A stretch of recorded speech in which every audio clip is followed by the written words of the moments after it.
الله الرحمن الرحيم قل إن كنتم تحبون الله فاتبعوني يحببكم الله صدق الله مولانا العلي العظيم وصدق رسوله النبي الأمين ونحن على ذلك لمن الشاهدين والشاكرين والحمد لله رب العالمين. ذی وقار و ذی احتشام علماء کرام، مہمانان گرامی، میرے کرم فرما و مہربان جناب جام فیاض طوطا صاحب، اور آج کی اس محفل کے میزبان اور جان محترم و مکرم جناب سیٹھ ریاض صاحب، مکرم و معزز حاضرین محفل، الحمدللہ آج ان محافل کو دیکھ کر، ان کی رونق کو دیکھ کر طبیعت بحال ہو رہی ہے. سبحان اللہ. ورنہ دینی محافل کی رونقیں تو ختم ہوتی جا رہی ہیں. لوگ دلچسپی کی اور پہلو تراش لیے ہیں، موبائل پہ لگے ہوئے ہیں، ٹیبز ان کے ہاتھ میں ہیں، کچھ ویڈیو لنکس پہ نہ جانے کیا کیا خرافات ان کی نگاہوں کے سامنے. لیکن اگر وہ سب کچھ چھوڑ کر یہ دیوانے آقا کریم صلی اللہ علیہ وسلم کے میلاد کی محفل میں حاضر ہیں تو یقیناً یہ اللہ تبارک و تعالیٰ کی رحمتوں کے نزول کی ایک نشانی ضرور ہے. حضرات مکرم، میرے آقا کریم حضور علیہ الصلوۃ والسلام جب دنیا میں جلوہ فگن ہوئے تو اس وقت جو دنیا کی حالت زار تھی وہ آپ جانتے ہیں. کوئی رب کی بارگاہ میں سجدہ ریز ہونے والا نہیں، بتوں کی پوجا ہو رہی ہے، آگ کی پرستش ہو رہی ہے، جانوروں کو خدا مانا جا رہا ہے، درختوں اور پہاڑوں کو سجدے ہو رہے ہیں، چاند اور سورج کی عبادت میں لوگ مشغول ہیں. ایسے میں میرے آقا کریم صلی اللہ علیہ وسلم جلوہ فگن ہوتے ہیں. رب کائنات نے ان کو بھیجا ہے کہ میرے بندوں کی رہنمائی فرمائیے، ان کے قلب و ذہن کی دنیا کو بدل دیجئے، ان کی ترجیحات کو تبدیل کر دیجئے، ان کو اپنے رب کی بارگاہ میں جھکا دیجئے اور ان کو ان جھوٹے خداؤں کے چنگل سے چھڑا دیجئے. یقیناً میرے آقا کریم صلی اللہ علیہ وسلم ایک انقلاب برپا کرنے کے لیے تشریف فرما ہوئے. لیکن سوال یہ ہے کہ اگر کسی علاقے میں، مثلا کسی ملک کے کسی صوبے میں حالات خراب ہوں، امن عامہ تباہ ہو، لوگوں کی جان مال عزت آبرو محفوظ نہ ہو، لوگ قانون شکنی پر تلے ہوئے ہوں، اور کوئی جو صاحب اختیار ہو، وہ پریزیڈنٹ ہے یا پرائم منسٹر ہے یا بادشاہ ہے، وٹ ایور جو بھی ہے، وہ کسی گورنر کو بھیجتا ہے کہ جاؤ اس علاقے میں امن بحال کر دو، صورتحال کو بہتر بنا دو، لوگوں کو قانون کے احترام کا سلیقہ سکھا دو، لوگوں کی جان مال عزت آبرو کی حفاظت کی ذمہ داری نبھاؤ. یہ سب کچھ تمہیں کرنا ہے، لیکن اختیار میں تمہیں کوئی نہیں دیتا. نہ تم کسی دوست کو انعام دے سکتے ہو، نہ کسی مجرم کو، مخالف کو سزا دے سکتے ہو، نہ کوئی انتظامی امور میں کوئی تبدیلی کر سکتے ہو. تمہیں اختیار کوئی نہیں، لیکن یہ سارا کام تم کر کے دکھاؤ. تو کیا خیال ہے اگر ایسا کیا جائے تو اس سے کوئی صورتحال بہتر ہوگی؟ یقیناً نہیں ہوگی، بلکہ اس قسم کے احکام دینے والا عقل سے پیدل سمجھا جائے گا اور کہا جائے گا کہ جناب وہ حالات کو بہتر کرنا ہی نہیں جانتا.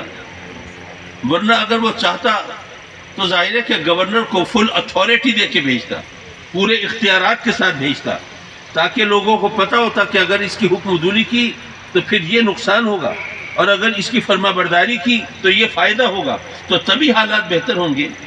حضرات مکرم، اگر ایک بادشاہ کسی صوبے کے حالات کو بہتر بنانے کے لیے بغیر اختیار کے گورنر کو نہیں بھیجتا تو رب کائنات اپنی زمین پر لوگوں کی دنیا میں انقلاب برپا کرنے کے لیے بغیر اختیار کے نبی کو کیسے بھیج سکتا ہے؟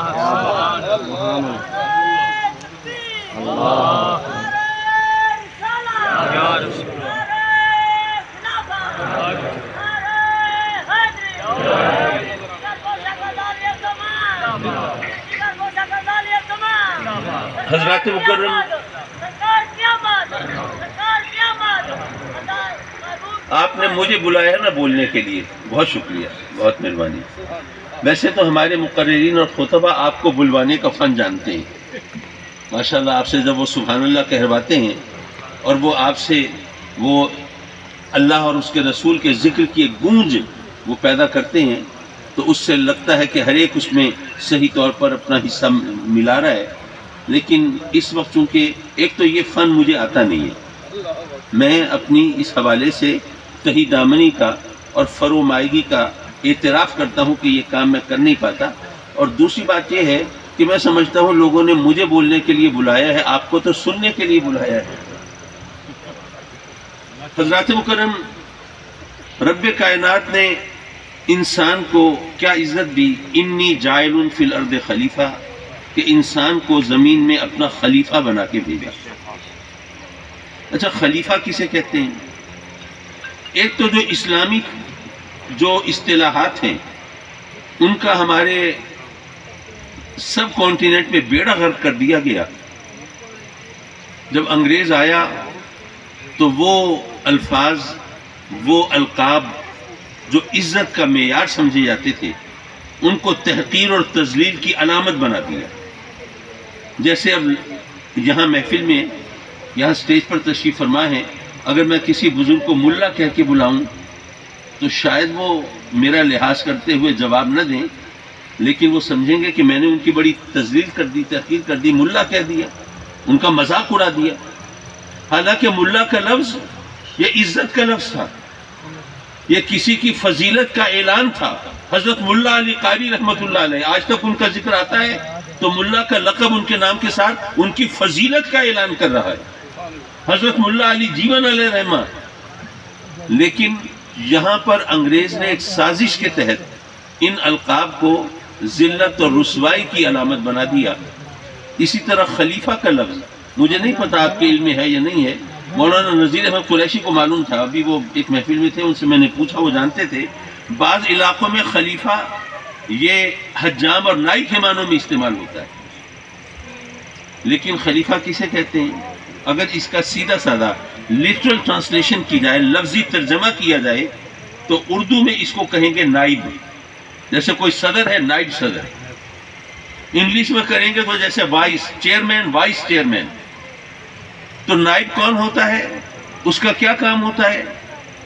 جب اصل صاحب اختیار نہ ہو تو اس کی اتھارٹیز کو، اس کے اختیارات کو استعمال کرتا ہے تاکہ سسٹم چلتا رہے، نظام چلتا رہے۔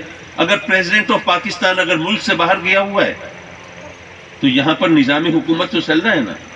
تو اگر اس نے کسی بل پہ سائن کرنے تھے یا کسی عہدے پہ کسی کو بٹھانا تھا تو اب وہ خود نہیں ہے تو کیا ہوگا؟ تو جو اس کا وائس ہے، وائس پریزیڈنٹ، وہ اس کی اتھارٹی کو استعمال کرے گا، وہ سائن کرے گا۔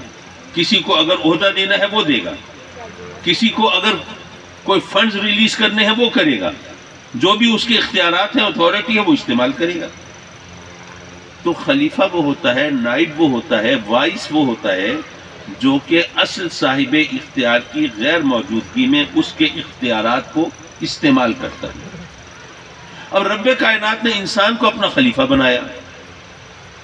اب مسئلہ یہ ہے کہ خلیفہ تو بنا دیا، لیکن خلیفہ تو اصل صاحب اختیار کی غیر موجودگی میں اس کے اختیارات کو استعمال کرے گا، اور اللہ غیر موجود ہو نہیں سکتا،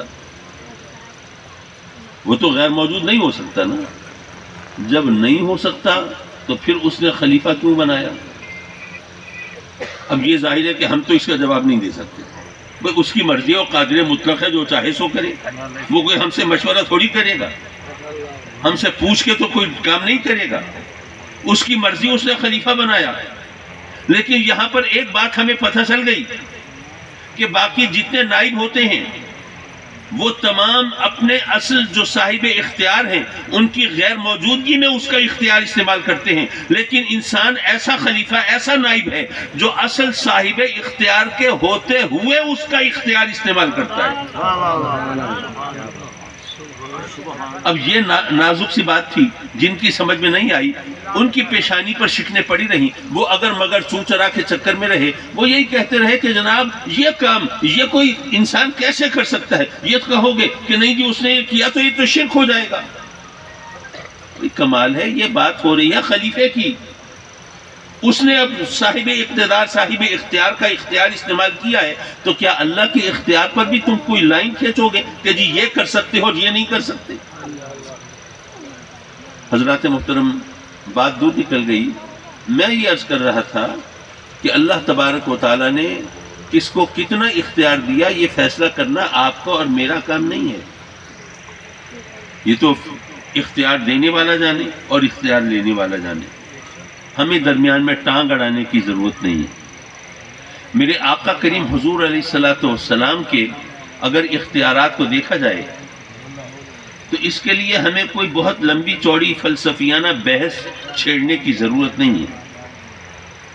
وہ اس لیے، بلکہ میں اس بات کو ایک مختلف زاویے سے عرض کروں تو شاید آسانی سے بات سمجھ میں آ جائے۔ ہمارے اہل سنت کا ایک عقیدہ حاضر و ناظر کا ہے، اور اس میں بعض لوگ ذرا سمجھنے میں کلا بازی کھا جاتے ہیں۔ میرے پاس کچھ ینگسٹرز آئے، کچھ یونیورسٹی کے نوجوان آئے، اسٹوڈنٹس آئے اور کہنے لگے کہ قاضی صاحب یہ بتائیے کہ ہم یہاں پہ ہیں تو ظاہر ہے کہ یہاں کہیں ہم یہاں پہلے نہیں تھے تو آئے ہیں نا، لیکن جو پہلے سے یہاں موجود ہیں وہ تو نہیں آ سکتے۔ اب آپ جب نبی کریم کو حاضر و ناظر مانتے ہیں تو خود ہی بتاتے ہیں کہ میرے آقا کریم صلی اللہ علیہ وسلم پہلے مکے میں تشریف فرماتے، پھر وہاں سے ہجرت کر کے آپ مدینے میں تشریف لے گئے۔ آپ بتاتے ہیں کہ وہ زمینوں پر تشریف فرماتے، پھر معراج کی اشراق آپ آسمانوں پر تشریف لے گئے۔ آپ خود ہی بتاتے ہیں کہ آپ کو اپنے حجرے مبارک میں تھے تو نماز پڑھنے کے لیے مسجد میں تشریف لے گئے۔ تو کہیں کوئی شخص تبھی جائے گا جب وہاں وہ پہلے نہ ہو، جو پہلے سے موجود ہے وہ کیسے جا سکتا ہے؟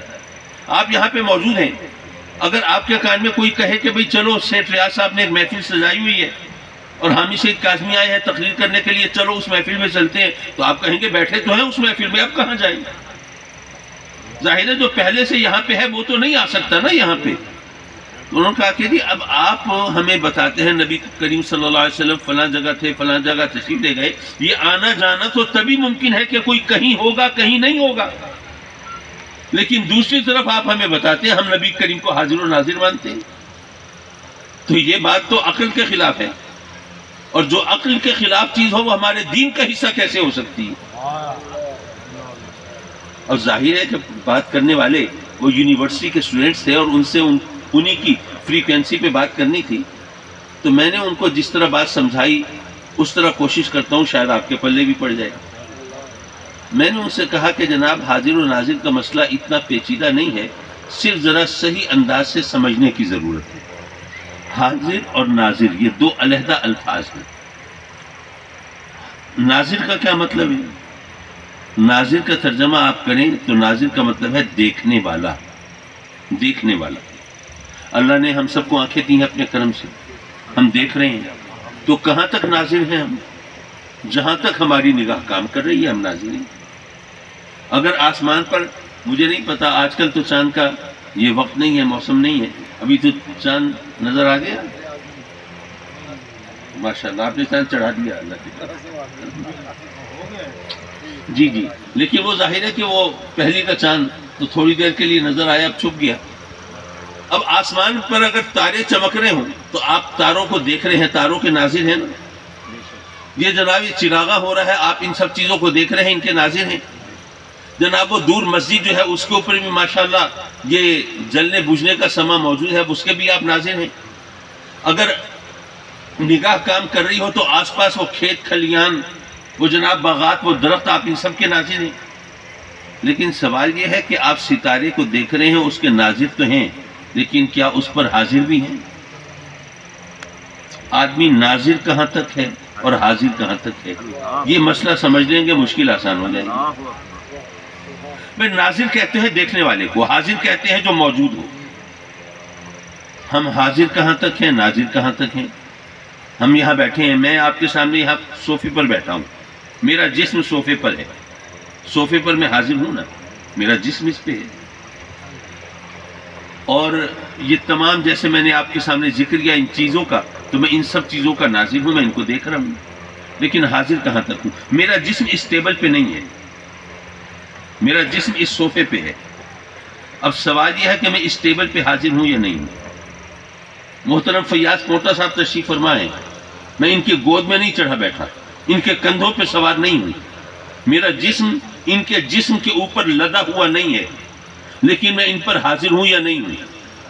اسی طرح آپ دوست تشریف فرما ہے، یہ سارا مجمع ہے، سامنے موٹر بائکس وغیرہ کھڑی ہوئی ہیں، میں ان کو دیکھ رہا ہوں، ان کا ناظر ہوں، لیکن کیا ان پر حاضر ہوں یا نہیں ہوں؟ یہ ذرا چیزیں ہیں سمجھنے کی۔ بات یہ ہے کہ جہاں میرا جسم ہے وہاں تو میں حاضر ہوں، اس کے لیے تو اگر مگر کی ضرورت ہی نہیں۔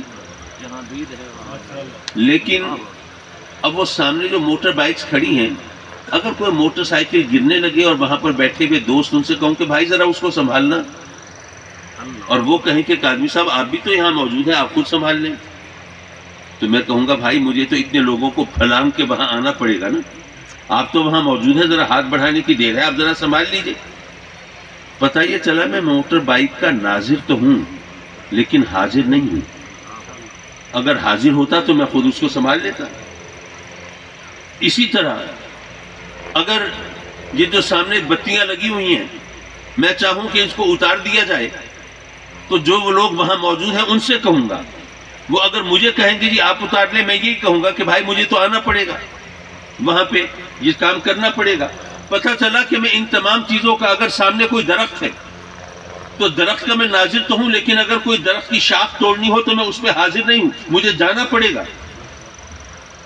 لیکن میرا جسم صوفے پہ ہے، میز پہ نہیں ہے، لیکن میں میز پر بھی حاضر ہوں۔ کیوں؟ اس لیے کہ اگر چاہوں تو میز کو اٹھا کے پلٹ دوں، اس کے اوپر رکھی ہوئی چیزوں کی ترتیب بدل دوں، ان کو اٹھا لوں، لے لوں یا کسی کو دے دوں۔ اگر میں حاضر نہ ہوتا تو یہ میز پر یہ تصرف کیسے کر سکتا تھا؟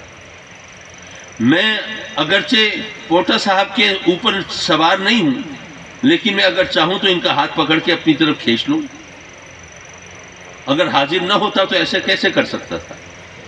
تو یہ مسئلہ سمجھیے، جہاں تک میری نگاہ کام کرتی ہے وہاں تک میں ناظر ہوں، اور جہاں تک میری دسترس ہے، جہاں تک میری رسائی ہے، جہاں تک میں تصرف کر سکتا ہوں وہاں تک میں حاضر ہوں۔ جو جگہ میرے دائرے تصرف سے باہر ہے، اگر میں وہ دیکھ رہا ہوں تو ناظر تو ہوں، حاضر نہیں، کیونکہ وہ میرے تصرف سے باہر، میری پہنچ سے باہر، میری رسائی سے باہر۔ لیکن جو جگہ میرے تصرف میں ہے، اب میز پر میں حاضر ہوں کیونکہ میں اس کو کی ترتیب بدل سکتا ہوں، لیکن بتائیے میں صوفے سے اٹھ کر یہاں جا سکتا ہوں یا نہیں؟ جا تو سکتا ہوں۔ پتہ یہ چلا کہ میرے تصرف کا جو دائرہ ہے اس دائرے میں حرکت بھی کر سکتا ہوں، میں آ جا بھی سکتا ہوں۔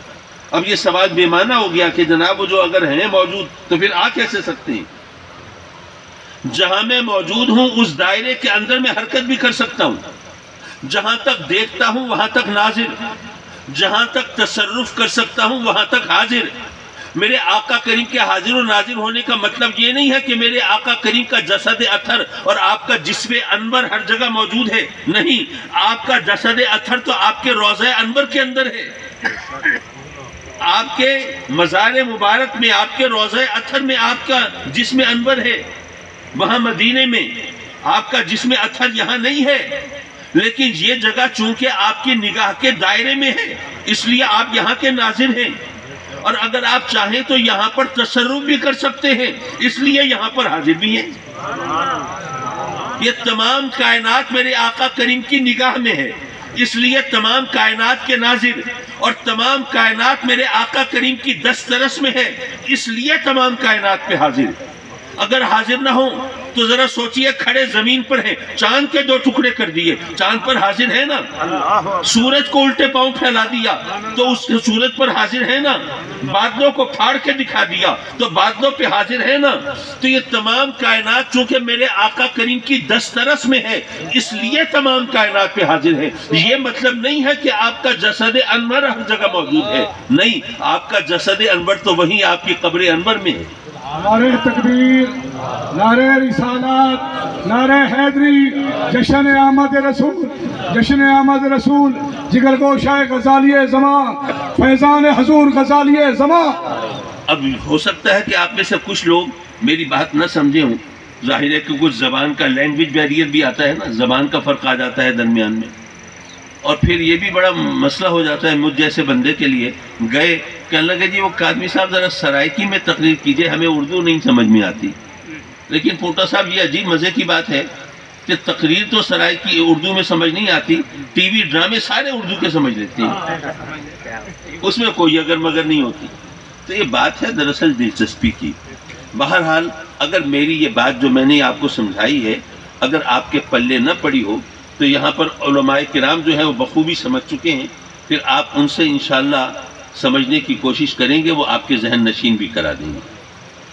قل ان کنتم تحبون اللہ فاتبعونی یحببکم اللہ۔ رب کائنات نے فرمایا کہ اے محبوب ان سے کہہ دیجئے، کن سے کہہ دیجئے؟ جن کا دعویٰ ہے کہ ہمیں اللہ سے محبت ہے، ان سے کہہ دیجئے کہ اگر تمہیں اللہ سے محبت ہے تو میری اتباع کرو۔ میں سوچنے لگا کہ جو محبت کرنے والے ہوتے ہیں، اگر آپ ذرا ان کے سوچ پر، ان کی ترجیحات پر، ان کی خواہشات پر نظر ڈالیں تو محبت کرنے والوں کی بڑی خواہش ہوتی ہے کہ محبوب ان سے ہم کلام ہو تو صحیح، محبوب ان سے بات کرے تو صحیح، ہماری خاطر اپنے ہونٹوں کو جنبش دے تو صحیح، محبوب کی آواز ہمارے کانوں میں رس گھولے تو صحیح۔ ظاہر محبت کرنے والے ان کی یہ بڑی طلب ہوتی ہے، تڑپ ہوتی ہے، خواہش ہوتی ہے کہ محبوب ان سے ہم کلام ہو۔ مولا اب ان کا دعویٰ تھا وہ تجھ سے محبت کرتے ہیں، تو کیا ان کی اتنی اوقات بھی نہیں تھی کہ جو کچھ کہنا تھا خود کہہ دیتا؟ قل اے محبوب تو کہہ دے، دعوے دار تو تجھ سے محبت کے ہیں، تو مولا ان کی محبت کا اتنا احترام تو ہونا چاہیے تھا، ان کی محبت کا اتنا بھرم تو رکھنا چاہیے تھا کہ جو کچھ کہنا تھا خود کہہ دیتا، لیکن نہیں، فرمایا قل اے محبوب تو ان سے کہہ دے۔ اس میں حکمت کیا تھی؟ حضرات مکرم بات یہ ہے، اب مجھے نہیں پتا، دراصل میں اب ٹھیٹ دیہاتی ماحول میں تقریر تو کر رہا ہوں، لیکن ماشاءاللہ اب پڑھے لکھے لوگ دیہات میں بھی بخوبی ہر جگہ موجود ہیں، اللہ کے فضل سے تعلیم عام ہو گئی ہے، تو میں اسی مفروضے کے سہارے میں نے یہ بات چھیڑ دی ہے۔ دیکھیے بات یہ ہے کہ اگر آپ حسن و عشق کے فلسفے پر غور کریں تو آپ کو پتہ چلے گا کہ اصل اہمیت حسن کی ہے۔ حالانکہ کہا یہ جاتا ہے کہنے کو کہ جی عشق کی بات ہے، عشق کی گرمی، عشق کی حدت، عشق کی تپش اور عشق کا اثر، لیکن میں عرض کروں گا اگر آپ غور کریں گے تو اس نتیجے میں پہنچیں گے کہ اگر حسن اور عشق کا مقابلہ کریں تو اصل اہمیت حسن کی ہے۔ وہ کیوں؟ وہ اس لیے کہ محبت اور عشق ہو ہی نہیں سکتا جب تک کہ حسن نہ ہو۔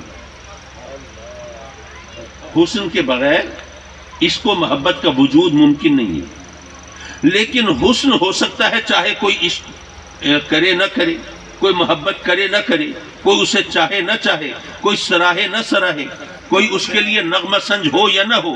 بھئی پھول ہے نا، جنگل میں کھلا، اب جنگل میں کسی کی نگاہ اس پہ نہیں پڑی، کوئی ستائش کے جذبات نہیں ابھرے، کوئی ہاتھ اس کو زیب گلو کرنے کے لیے نہیں بڑھا، کوئی بلبل اس کے لیے نغمہ سنج نہیں ہوئی، لیکن پھول اپنی ذات میں حسین ہے کہ نہیں ہے؟ حسین ہے تو صحیح، کوئی چاہے نہ چاہے، سراہے نہ سراہے، وہ اپنی ذات میں حسن ہے، لیکن محبت ہو ہی نہیں سکتی جب تک کہ حسن نہ ہو۔ محبت اپنے وجود کے لیے حسن کی محتاج ہے۔ ممکن ہے آپ میں کوئی دوست ذرا چٹکی لیں اور اعتراض کریں کہ قادمی صاحب یہ جو آپ کہہ رہے ہیں کہ بغیر حسن کے محبت نہیں ہوتی، یہ بات قابل قبول نہیں۔ اچھا جی، وہ کیوں نہیں؟ وہ کہیں کہ جناب یہ بتائیے ہر ماں کو بچے سے محبت ہوتی ہے کہ نہیں ہوتی ہے؟ تو کیا سارے بچے حسین و جمیل ہوتے ہیں؟ کیا سارے بچے بہت خوبصورت ہوتے ہیں؟ بچے بعض اوقات بدصورت اور بدشکل بھی ہوتے ہیں، کالے کلوٹے اور بے ڈھنگے بھی ہوتے ہیں، لیکن ماں کو تو ان سے محبت ہوتی ہے۔ تو آپ کا فلسفہ تو یہی دم توڑ گیا کہ بغیر حسن کے محبت نہیں ہوتی۔ بچہ حسین نہیں ہے لیکن ماں کو محبت تو ہے۔ میں عرض کروں گا کہ آپ کی سوچ نے غلطی یہ کھائی ہے کہ آپ نے یہ سمجھا ہے کہ حسن صرف چہرے میں ہوتا ہے یا جسم میں ہوتا ہے یا نقش و نگار میں ہوتا ہے یا لب و رخسار میں ہوتا ہے۔ نہیں یارو، حسن جذبے میں بھی ہوتا ہے، حسن رشتے میں بھی ہوتا ہے، حسن احساس میں بھی ہوتا ہے۔ یہاں ماں بیٹے کا رشتہ ہے، حسین رشتہ ہے کہ نہیں ہے؟ مامتا کا جذبہ درمیان میں ہے، حسین جذبہ ہے کہ نہیں ہے؟ حسن کسی نہ کسی شکل میں ہوگا تبھی محبت ہوگی، بغیر حسن کی محبت نہیں ہوگی۔ تو اللہ سے محبت کا دعویٰ کرنے والوں، یہ بتاؤ کہ اللہ کے حسن کا مشاہدہ کیا ہے؟ اس کے جمال سے آنکھوں کو سیراب کیا ہے؟ ہم میں سے کس کی نگاہ ہے جو وہاں تک پہنچ سکی؟ جب اس کے جمال کا مشاہدہ نہیں کیا تو محبت کا دعویٰ کیسے کرتے ہو؟ اب اس دعوے کی حقیقت کیا ہے؟ اب وہ حدیث پڑھی ہو، من رآنی فقد رأى الحق، جس نے مجھے دیکھا اس نے اسے دیکھا، انا میرات و جمال الحق۔ ارے اللہ کے حسن کے جلوے تو میرے آقا کریم کے چہرے کے آئینے میں چھلکتے اور جھلکتے ہیں۔ تو اللہ کا حسن تو میرے آقا کریم کے چہرے کے آئینے میں دکھائی دیتا ہے نا۔ تو اللہ سے محبت کا دعویٰ کرنے والے میرے آقا کریم سے نگاہیں چرا کے، کنی کترا کے اور آنکھیں بچا کے وہ اللہ سے محبت کا دعویٰ کیسے کر سکتے ہیں؟ اچھا، یہاں پر پھر ہو سکتا ہے کہ آپ اعتراض کر دیں، اچھا جی آپ نے کہا کہ بغیر حسن کے محبت نہیں ہوتی، وہ تو آپ نے ایک دلیل دی، چلیے مان لی کہ بھئی حسن کسی بھی انداز سے ہونا چاہیے ورنہ محبت نہیں ہوگی، لیکن یہ کہنا کہ آقا کریم کے بغیر ہم اللہ سے محبت نہیں کر سکتے، یہ بات تو ذرا توجہ طلب ہے۔ بھئی دیکھیے اس کائنات میں جہاں بھی حسن ہے وہ کس کا ہے؟ اللہ کا ہے۔ اگر پھولوں میں ہے، کلیوں میں ہے، تتلیوں میں ہے، جگنوں میں ہے، ریگزاروں میں ہے، یا کوہساروں میں ہے، یا آبشاروں میں ہے، یا جھرنوں میں ہے، یا ندیوں میں ہے، یا کھیتوں میں ہے، یا کھلیانوں میں ہے، یا باغوں میں ہے، یا کہکشاؤں میں ہے، یا چہروں میں ہے، جہاں بھی حسن ہے اسی کا ہے نا۔ تو تمام کائنات میں اس کا حسن ہے، تو کیا اس حسن کو دیکھ کر ہم اس سے محبت نہیں کر سکتے؟ بات تو صحیح ہے، تمام کائنات میں حسن اسی کا ہے، لیکن یارو یہ میں مانتا ہوں تمام کائنات میں حسن اسی کا، لیکن ایک بات آپ کو بھی ماننی ہوگی کہ تمام کائنات میں جو اس کا حسن ہے نا وہ بکھرا ہوا ہے اور میرے آقا کریم کی ذات میں سمٹا ہوا ہے۔ تو جس ذات میں اس نے اپنے حسن کے جلوے سمیٹ کے رکھ دیے ہیں، تم اس سے کنی کترا کے اللہ سے محبت کا دعویٰ کرو گے، وہ کیسے قبول فرمائے گا؟ نہیں، قل اے محبوب تو ان سے کہہ دے تاکہ ان کو پتہ چلے کہ ان کا دعوی محبت بھی قبول نہیں ہوگا جب تک کہ تیرا واسطہ درمیان میں نہیں ہوگا۔ شان مصطفیٰ، عظمت مصطفیٰ، میلاد مصطفیٰ، آمد رسول، فیضان حضور غزالی زمان، جگر گوشہ غزالی زمان۔ حضرات مکرم، رب کائنات نے اپنے محبوب علیہ السلام کے اس واسطے کو اس طرح اجاگر کیا۔ بلکہ ایک بات اور میں ایک اور زاویے سے عرض کروں اور وہی بات ختم کر دوں، صرف ایک نصیحت اور کروں گا پھر بات ختم کر دوں گا۔ یقین جانیے کہ تھکاوٹ شب و روز کی رت جگہ اور اعصاب پر یہ بوجھ وہ میرے لیے بہت زیادہ مشکل ہوتا جا رہا ہے سہنا۔ دیکھیے بات یہ ہے، ایک اور آیت قرآن مجید کی بڑی مشہور آیت ہے، اس پر علماء کرام خطاب بھی فرماتے ہیں کہ یا ایھا الذین آمنوا اتقوا اللہ وابتغوا الیہ الوسیلہ، اے ایمان والو اللہ سے ڈرو اور اس کی طرف وسیلہ تلاش کرو۔ سوال یہ ہے کہ اللہ نے جو حکم دیا کہ اللہ کی طرف وسیلہ پکڑو، وسیلہ تلاش کرو، تو وسیلہ کس لیے چاہیے؟ اللہ کے قرب کے لیے چاہیے، قرب کے لیے۔ اچھا، یہ جو بات میں کہہ رہا ہوں ذرا تھوڑی سی آپ کی توجہ کی مستحق ہے. ویسے تو میں سبحان اللہ تو نہیں کہلواتا، لیکن آپ کی نگاہیں اور آپ کے چہرے یہ بتا رہے ہوں کہ میں بھینس کے آگے بین نہیں بجا رہا. مجھے صرف اتنا ایک رسپانس چاہیے ہوتا ہے، مجھے پتہ چلے کہ میں پتھروں سے سر نہیں پھوڑ رہا، جو بات کہہ رہا ہوں وہ آپ کے پلے پڑ رہی ہے بھائی. الحمدللہ. تو جناب بات دراصل یہ ہے کہ آدمی، اللہ نے فرمایا کہ ہم اللہ کی طرف وسیلہ تلاش کریں، وسیلہ پکڑیں. کیوں؟ کہ ہمیں اللہ سے قریب ہونا ہے. لیکن سوال یہ ہے کہ جس سے ہم ڈرتے ہیں کیا اس کے ہم قریب ہونا چاہتے ہیں؟ بھائی جس سے ڈریں گے اس سے تو دور بھاگیں گے نا. اللہ فرماتا ہے اے ایمان والو اتقوا اللہ، اللہ سے ڈرو. اور پھر فرماتا ہے وابتغوا الیہ الوسیلہ، اور اس کی طرف وسیلہ پکڑو. مولا یہ بات تو سمجھ میں نہیں آئی. یہ تو فصاحت کلام کے خلاف ہے. اگر بات ہے تیری طرف وسیلہ پکڑنے کی، تجھ سے قرب کے راستے اختیار کرنے کی، تو مولا پھر فصاحت کلام کا تقاضا یہ تھا، تو یہ فرماتا ہے اے ایمان والو یا ایھا الذین آمنوا احبوا اللہ، اللہ سے محبت کرو. اور جس سے آدمی محبت کرتا ہے اس کے قرب کے بہانے ڈھونڈتا ہے، اس کو دیکھنا چاہتا ہے، اس کی محفل میں بیٹھنا چاہتا ہے، اس کے انفاس کی مہک کو محسوس کرنا چاہتا ہے، اس کے قرب کی آنچ اس تک پہنچے. یہ اس کی خواہشات کی معراج ہوتی ہے.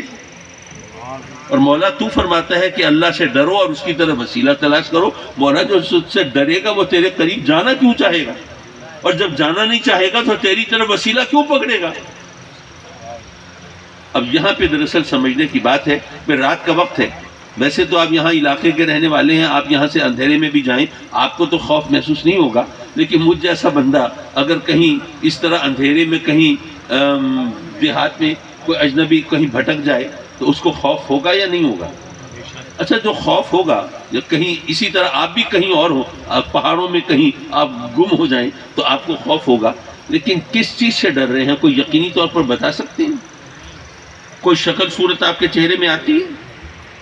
کوئی بھوت کا کوئی ہیولا، کیسے اس کے دانت ہوں گے اور کیسے سینگ ہوں گے اور کیسے اس کی آنکھیں ہوں گی، کوئی یقینی طور پر آپ کچھ بتا سکتے ہیں؟ کوئی پچھل پیری ہوگی کیا؟ کوئی ڈائن ہوگی؟ یا کوئی جن بھوت ہوگا؟ یا کوئی بچھو، کوئی سانپ، کوئی گینڈا، کوئی شیر چیتا، کوئی بھیڑیا ہوگا؟ کیا ہوگا؟ کچھ نہیں پتا. لیکن ڈر تو رہے ہیں نا. پتہ یہ چلا کہ خوف کے لیے کوئی خاص شکل صورت نہیں چاہیے ہوتی. خوف تو بس پھوٹ پڑتا ہے، وہ جنم لے لیتا ہے. وہ آدمی کو اس کے لیے کسی خاص شکل کی ضرورت نہیں ہوتی.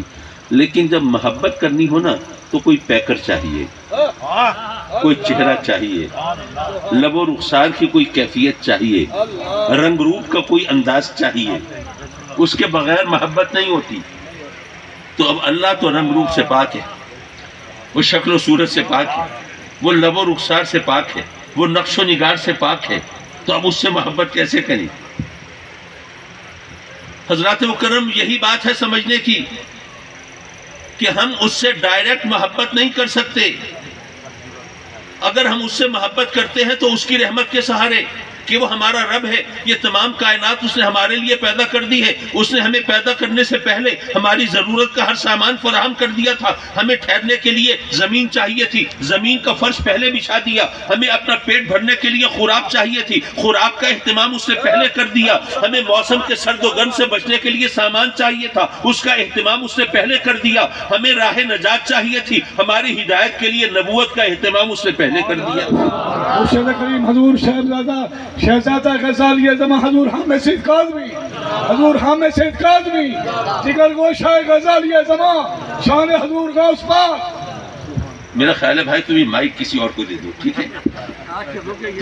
تو حضرات مکرم جزاکم اللہ. حضرات مکرم تو جب رب آقا کریم صلی اللہ علیہ وسلم کو رب کائنات نے ایسے پیکر کی صورت میں بھیجا کہ اب ویسے تو سیدنا صدیق اکبر رضی اللہ تعالیٰ عنہ اور ابو جہل کا واقعہ تو آپ نے سنا ہوا ہے. ابو جہل کہتا ہے کہ معاذ اللہ اس سے زیادہ بد شکل کوئی ہے نہیں، اور سیدنا صدیق اکبر کہتے ہیں کہ اس سے زیادہ صاحب جمال کوئی نہیں ہے. یہ انسان کے اپنے جذبات ہیں نا جو کسی کی شکل و صورت میں رنگ بھرتے ہیں، اس کا پیکر تراشتے ہیں وہ کیسا ہے. تو ہم اگر آقا کریم سے محبت کے دعوے دار ہیں تو ہمارے ساتھ مسئلہ یہ ہے کہ ہم محبت کے دعوے تو بہت اونچے اونچے کرتے ہیں، میلاد منا رہے ہیں، محفلیں سجا رہے ہیں، جھنڈے لگا رہے ہیں اور جھنڈیاں لہرا رہے ہیں اور لنگر بھی چلا رہے ہیں اور درود و سلام کے زمزمے بھی بہا رہے ہیں اور یا رسول اللہ کی گونج بھی مچا رہے ہیں، لیکن جب ہم کسی سے کہتے ہیں نا کہ بھائی خدا کا خوف کرو، نماز بھی پڑھو، ذرا شریعت کی پابندی بھی کرو، ذرا حلال حرام کا خیال بھی کرو، تو عام طور پر سننے کو ملتا ہے کہ ہم تو عاشق رسول ہیں، ہمیں کیا پرواہ۔ اگر ہم نمازیں نہیں بھی پڑھتے، اگر زکوٰۃ ادا نہیں بھی کرتے، حلال حرام میں گڑبڑ بھی کر جاتے ہیں، تو آقا کریم اپنے غلاموں پہ کرم فرمائیں گے، اپنے عاشقوں کو پکڑ کے جنت میں لے جائیں گے۔ حضرات مکرم، یہ سوچ کا انداز یہ اہل سنت کے لیے تباہی کا باعث بن رہا ہے۔ آپ ماشاءاللہ محفل میلاد میں آئے ہوئے ہیں نا، اس لیے آپ کو سمجھا رہا ہوں کہ یہاں محفل میلاد اٹینڈ کر کے یہ مت سمجھنا کہ جناب میں نے وہ میلاد کی محفل اٹینڈ کیا تو میں تو بس اب بخشا گیا، اب مجھے اگر فجر کی نماز کے لیے آنکھ نہ کھلے تو کوئی فرق نہیں پڑتا۔ نہیں جناب، جو اللہ نے ہمارے لیے حدود و قیود مقرر کی ہیں، اگر ان کا ہم لحاظ نہیں کریں گے تو پکڑ میں آئیں گے۔ یہ بات ذرا چبھ رہی ہوگی، ذرا اس کی وضاحت کر دوں ایک مثال سے اور بات ختم کروں۔ بے شک میں مانتا ہوں میلاد منانا، یہ لنگر چلانا، یہ چراغاں کرنا، جھنڈے جھنڈیاں لہرانا، یہ تقریریں، یہ محفلیں، یہ سب سرکار سے محبت کی نشانیاں ہیں، میں مانتا ہوں، اس کا انکار نہیں، لیکن یہ سب سرکار سے محبت کی نشانیاں ہیں، یہ حقیقت نہیں ہے۔ نشانی اور حقیقت میں فرق ہوتا ہے۔ میں یہ بات اب ذرا زیادہ کھل کے کہنا چاہتا ہوں اور کہتا رہا ہوں محفلوں میں، ہو سکتا ہے آپ نے مجھ سے سنی بھی ہو، لیکن یہ بات اس لیے کہتا ہوں کہ ذرا ذہن نشین ہو جاتی ہے۔ محبت کی حقیقت اور محبت کی نشانیوں میں فرق ہے۔ یہ محافل، یہ جلسے، یہ جلوس، یہ لنگر، یہ چراغاں، یہ سرکار سے محبت کی نشانیاں ہیں، حقیقت نہیں۔ حقیقت کیا ہے؟ حقیقت دراصل وہ جذبہ اور احساس ہے جو محبوب کو راضی کرنے کی خاطر آدمی کو دکھ سہنے کے لیے تیار کرتا ہے۔ کیا بات، بہت اچھا۔ پہلے ذرا نشانی اور حقیقت کا فرق اجاگر کر دوں تاکہ بات سمجھ میں آ جائے۔ فرض کیجئے میں نے آپ سے کہا جی ذرا میرے ڈرائیور کو بلا لیجئے، آپ نے کہا جی کیسے پہچانیں گے؟ میں نے کہا یار اس نے بڑا سا پگڑ باندھا ہوگا، کالا کوٹ پہنا ہوا ہوگا اور اس کا بڑا شوق ہے مونچھیں رکھنے کا، یہ بڑی بڑی مونچھیں اس نے رکھی ہوئی ہیں، گاڑی کے پاس کھڑا ہوگا، جا کے بلا لائیے۔ آپ گئے، ڈھونڈتے رہے، تلاش کرتے رہے، نظریں دوڑاتے رہے، ایسا کوئی بندہ ملا نہیں، مجھے آ کے کہا جی ڈرائیور تو نہیں ہے۔ میں حیران پریشان، ڈرائیور کہاں جا سکتا ہے؟ نہیں، کوئی مغالطہ ہوا ہے، میں خود جا کے دیکھتا ہوں۔ میں نے جا کے دیکھا تو ڈرائیور تو وہیں گاڑی کے پاس کھڑا تھا، میں بلا لایا اسے۔ چکر یہ چل گیا تھا کہ اس کو گرمی لگ رہی تھی، اس نے کوٹ اور پگڑ اتار کے گاڑی میں رکھ دیا تھا، اور اس نے یہاں پہ آ کے کوئی ایسی الٹی سیدھی چیز کھا لی تھی کہ اس کو اچانک کوئی شدید قسم کی الرجی ہوئی، اور اس بیچارے کو اپنے دل پہ پتھر کی سل رکھ کے اپنی مونچھوں کی قربانی دینی پڑ گئی، مونچھیں صاف کرانی پڑ گئی۔ اب آپ پگڑ، کوٹ اور مونچھیں ڈھونڈ رہے تھے، وہ تو آپ کو ملی نہیں۔ میں ڈرائیور کو پہچانتا تھا، میں اس کو بلا لایا۔ آپ نشانیوں کے چکر میں تھے، میں حقیقت کو جانتا تھا۔ نشانی اور حقیقت میں فرق ہوتا ہے۔ یہ جلسے، جلوس، یہ لنگر، یہ یا رسول اللہ کے نعرے، یہ درود و سلام کے زمزمے، یہ سب سرکار سے محبت کی نشانیاں ہیں، حقیقت نہیں ہے۔ حقیقت دراصل وہ جذبہ اور احساس ہے جو محبوب کو پانے کے لیے، اس کو راضی کرنے کے لیے آدمی کو ہر دکھ سہنے کے لیے تیار کرتا ہے۔ حضرات محترم، یاد رکھیے، نشانیاں ہوں اور حقیقت نہ ہو تو فراڈ ہوتا ہے۔ ہم بچے تھے، میٹرک میں پڑھتے تھے اس وقت، تو ہمارے ساتھ دیہات کا ایک بچہ بھی پڑھتا تھا۔ آج کل تو مجھے نہیں پتا دیہات کی کیا روٹین ہے، لیکن اس وقت ہمیں پتا چلا جب ہمارے کلاس فیلو کی شادی کا کارڈ ملا ہمیں، ہم سب حیران، اتنی کم عمری میں شادی ہو رہی ہے۔ لیکن پھر سوچا کہ چلو دیہات کی شادی ہے، اٹینڈ کریں گے، ذرا لطف آئے گا، ایڈونچر ہوگا، مزہ آئے گا، دیکھتے ہیں۔ ہم کلاس فیلوز میں ایک لڑکا بڑا حرکتی، بڑا شرارتی بھی تھا۔ اس نے ایک شرارت سوچ لی، اس کے لیے سامان بھی لے لیا، پہنچ گئی۔ جب وہاں پہنچے تو اس نے دولہا کے والدین سے مل کے ایک پروگرام سیٹ کر لیا۔ جب دلہن بیاہ کے آئی تو اس کو اس پروگرام کے تحت کہیں اور بٹھا دیا، اور وہ جو لڑکا ہے اپنے ساتھ لے کے گیا تھا سرخ دوپٹہ، اس پہ گوٹا کناری کا کام کیا ہوا چمکیلا بھڑکیلا.